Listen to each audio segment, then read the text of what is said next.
Dhanamanduri University asi UGC Act 1956 ke Section 12 Clause B ki recognition phangdaba amadi Section 2 Clause F ki makhada NAAC ki accreditation phangdaba maramna khudongchadaba kaya mayoknari haina Parliamentary Standing Committee na puthokpa Higher Education ki report amada yaurakle.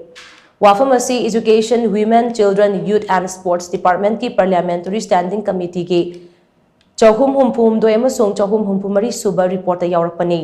Hairiba committee ki report ase ngasi MP Dr. Angomcha Bimol Akoizamna Lok Sabha da table tawkibani. MP Dr. Angomcha Bimol Akoizamna table tawkiba chahumga humpuhum doi suba report adu Ministry of Education ki Department of School Education and Literacy amadi Sahum humpumari suba report aduna Ministry asimaki Department of Higher Education ki kumja lisingani kunmanga lisingani kuntaruki demand for grants ka mari lainana puthokibani.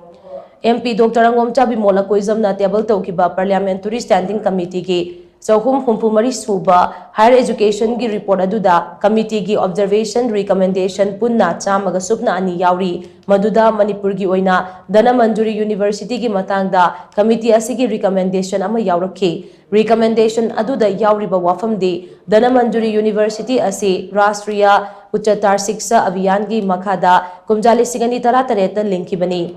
Hairiba University asi ngasi fawba UGC Act 1956 ki Section 12 Clause B ki recognition phangdabagi mathakta Section 2 Clause F ki makhada NAAC ki accreditation phangdana leire adumakpu Dhanamanduri University ki leiriba constituent college manga ase Manipur University da affiliate tawringai matamdadi UGC Act ki Section 2 Clause F ki makhada NAAC ki accreditation phangkhibaga loinana Section 12 Clause B ki makhada recognition phangkhraba college ngaktani.